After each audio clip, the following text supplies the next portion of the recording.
ఇంకా ఆలోచన లేదు. ఇలాంటి ఘోరాలన్నీ వింటా ఉంటే ఓసారి బాధ ఆవేదన కలుగుతుంది. ఈరోజు మనం చూస్తే సమస్త మానవాళి రక్షణ కోసం సాక్షాత్తు దేవుడు మానవ రూపంలో అవతరించి ఈరోజు మనం క్రిస్మస్ జరుపుకుంటున్నాం. అలాంటి సందర్భంలో మీరు చూస్తే ఈరోజు బైబిల్లో చాలా స్పష్టంగా ఉంది.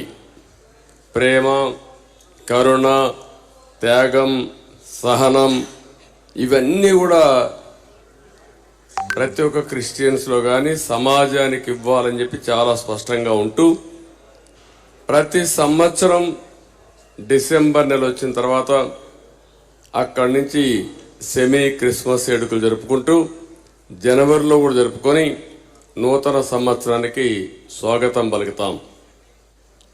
నేను సమైక్య ఆంధ్రప్రదేశ్లో మొట్టమొదటిసారిగా సెమీ క్రిస్మస్ని ప్రభుత్వం తరపున ప్రారంభించింది నేనే ప్రారంభించా. అది నేను అదృష్టంగా భావిస్తున్నాను. అంతవరకు లేదు. ఎప్పుడు ప్రభుత్వం ఎప్పుడు కూడా క్రిస్మస్ వేడుకలు జరుపుకునే సందర్భాలు లేవు.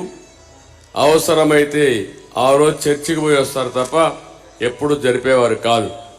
అలాంటి మొట్టమొదటిసారిగా రాష్ట్రంలో ఉండే మొత్తం ఫాదర్స్ కానీ రెవరెంట్స్ కానీ లేకపోతే చర్చి యొక్క పాస్టర్స్ కానీ అందరినీ పిలిచి కార్యక్రమం చేశాం. ఈరోజు మీరందరూ కూడా బైబిల్ చదివినప్పుడంతా కూడా నేను కూడా ఈరోజు బైబిల్ చదివి వచ్చాను. చదివి వచ్చినప్పుడు ఆ మేరీ మాత టెంపుల్లో కూడా చదివాను. చదివినప్పుడు ఏ కొటేషన్ చూసినా సమాజ హితం కోసరం, అదే మాదిరిగా ప్రతి ఒక్కరూ ఆనందంగా ఉండడం కోసరం మనం చదువుతాం. కానీ ఈరోజు మీరు చూస్తే ఎక్కడా లేని విధంగా శత్రువును కూడా ప్రేమించమని క్రిస్టియానిటీ చెప్తుంది. శత్రువును కూడా ప్రేమించాలని. ఈరోజు ఇక్కడ మిత్రుడిని కూడా శత్రువుగా చూసే పరిస్థితి వచ్చేశారు. ఇంక ఎవడు ఏమీ ఎంత అవసరం లేదు. ఇంట్లో ఉంటే ఒక మంచి మాట్లాడితే వాడు నాకు శత్రువు కాబట్టి కేసు పెట్టి అనే పరిస్థితికి వచ్చారు. ఇంకొక పక్క క్రిస్టియానిటీలో సేవ అనే పునాదితో క్రిస్టియానిటీ మిషనరీస్ కానీ ఇవన్నీ పుట్టాయి. ఇప్పుడు మామూలుగా మనం చూస్తే ఈ దేశంలో స్కూల్స్ కానీ కాలేజీలు కానీ హాస్పిటల్ కానీ ఎన్నో పెట్టి సేవా కార్యక్రమాలు అందించింది క్రిస్టియన్ మిషనరీసే అందించాయి. ఈ విషయాన్ని ఎవ్వరూ మర్చిపోలేనటువంటి సంఘటనవి. ఈరోజు మన Guntur Andhra Christian college, NT Rama Rao గారు నిమ్మకూరులో పుట్టి విజయవాడలో కాపురం ఉంటూ గుంటూరుకి వెళ్ళి ట్రైన్లో చదువుకొని మళ్ళా సాయంత్రం ఇంటికి వచ్చాడంటే అది ఆ రోజు ఆ కాలేజ్ ఇచ్చి అలాంటి మహానాయకులు తయారు చేసిన కాలేజ్ ఏసీ కాలేజ్.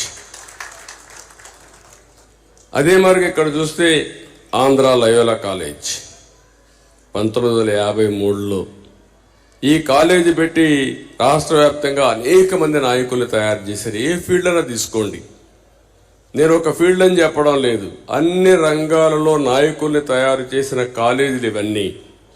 ఇలాంటి సేవాభావంతో మీరు పనిచేస్తే ఇంతవరకు అన్ని ప్రభుత్వాలు కూడా ఒకటి ఆలోచించాయి. మనము చెయ్యలేని పనులు ఈ మిషనరీస్ చేస్తున్నాయి కాబట్టి గ్రాంట్ని ఎడిద్దాం, మనం కూడా సహకరిస్తామని గ్రాంట్ని ఎడిచ్చారు. మొట్టమొదటిసారిగా ఈ ప్రభుత్వం వచ్చిన తర్వాత నాకు ఈ ఆలోచన రాలేదు. ఎప్పుడు ఈ మరి చేస్తారని కూడా నాకు ఆలోచన రాలేదు. 14 ఏళ్ళు ముఖ్యమంత్రిగా ఉన్నా, 45 ఏళ్ళు రాజకీయంలో ఉన్నా, ఫస్ట్ టైం ఒక స్కీమ్ ఫర్ స్కామ్. స్కీమ్ ఏంటి? గ్రాంట్ని ఎడి తీసేస్తే కాలేజీలు క్లోజ్ అయిపోతాయి. కాలేజీలు క్లోజ్ అయిపోతే ఆ ప్రాపర్టీ మనం కొట్టేయచ్చు. ఎంతండి? 7 లక్షల కోట్ల రూపాయల ఆస్తుల కోసం టెండర్లు పెట్టారంటే వీళ్ళు ఏమనాలో మీరు ఒక్కసారి ఆలోచించండి. కోపం వస్తే నేను ఎక్కువ మాట్లాడితే నా మీద కేసులు. ఈరోజు నేను సమాధానం కూడా నా కేసుల గురించి చెప్పలేకపోతున్నాను. కోర్టులో ఆంక్షలు ఉన్నాయి. అంటే మీరు ఏ విధంగా అర్థం చేసుకోవాలనో క్రిస్టియన్ ప్రాపర్టీస్ అన్నీ కూడా సిటీస్లో కానీ టౌన్స్లో కానీ చాలా వాల్యుబుల్ ప్రాపర్టీస్ని ఒకప్పుడు దాతలు దానం చేశారు.